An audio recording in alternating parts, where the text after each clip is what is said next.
Est-ce que tu sais pourquoi c'est aussi simple de perdre du gras en théorie, mais aussi difficile en pratique? Mets la vidéo favori, je t'explique tout ça. En fait, en théorie, tu manges moins que ce que tu dépenses. Hop, tu vas perdre du gras. Mais du coup, on va prendre une analogie. On va parler loyer, salaire, etc. et vous allez mieux comprendre. Vous avez un salaire de 2000 € par mois. Et ça fait des dizaines d'années, sans vous en rendre compte, parce que vous avez un banquier vachement sympa qui est un peu discret avec vous, que vous avez des charges dans la vie, parce que vous dépensez 4000 € par mois. Et vous avez accumulé une dette de centaines de milliers d'euros. Et tout se passe bien jusqu'à ce qu'un jour votre banquier vous dise il va falloir rembourser. Sinon, on va tout réclamer, vous allez être éjecté de chez vous. Pour l'analogie, le salaire, c'est votre métabolisme de base, ce que vous dépensez au repos. Les charges que vous dépensez, c'est à l'inverse la nourriture que vous mangez. La dette, c'est votre réserve de gras que vous avez accumulée à cause de ce différentiel. Vous vous rendez bien compte que vous avez pris l'habitude de dépenser 4000 € par mois. Et donc passer de 4000 à 2000, ça va être chaud psychologiquement. Ça va être l'équivalent de devoir déménager dans un appartement plus petit, arrêter d'aller dans les restos que vous aimiez, arrêter les collections de choses que vous aimiez bien, dépenser moins. Tous les gens qui ont essayé de se sortir de la dette, vous vous rendez bien compte à quel point c'est chaud, parce qu'il faut complètement changer de vie et d'habitude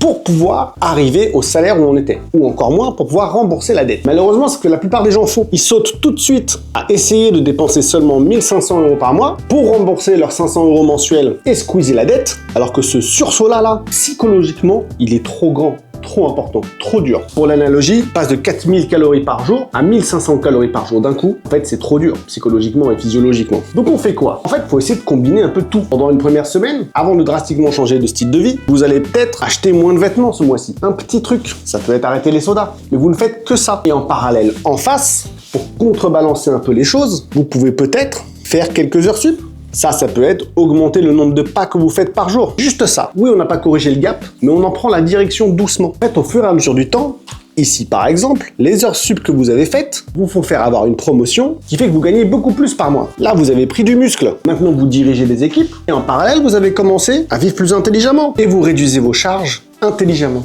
Et au fur et à mesure du temps, vous débarrassez petit à petit de cette dette que vous avez accumulée. Mais vous voyez, c'est un jeu entre les apports et les dépenses que vous avez. Plus vous construisez de muscles, plus vous faites de l'activité, moins vous aurez à sacrifier vos apports énergétiques. Mais si vous faites que du cardio en face, que des heures sup, à un moment donné, on n'a plus d'heures dans la journée. Et c'est épuisant. Il faut construire la machine en parallèle. Votre machine continue à grossir à force de vous en servir. Et vous devenez de plus en plus efficace à réduire cette dette. Oui, parce que plus on devient sportif, plus on a facilement accès à ses réserves. Ça paraît contre-intuitif, mais c'est vrai. Donc ne négligez pas l'équilibre entre votre activité et vos apports, et allez-y doucement, pas à pas. C'est ce que vous propose Chiriville, de cliquer sur le lien en bas ou dans le lien en bio, vous remplissez le questionnaire, et on s'occupe de tout ce processus pour vous. Allez, à très bientôt sur l'appli.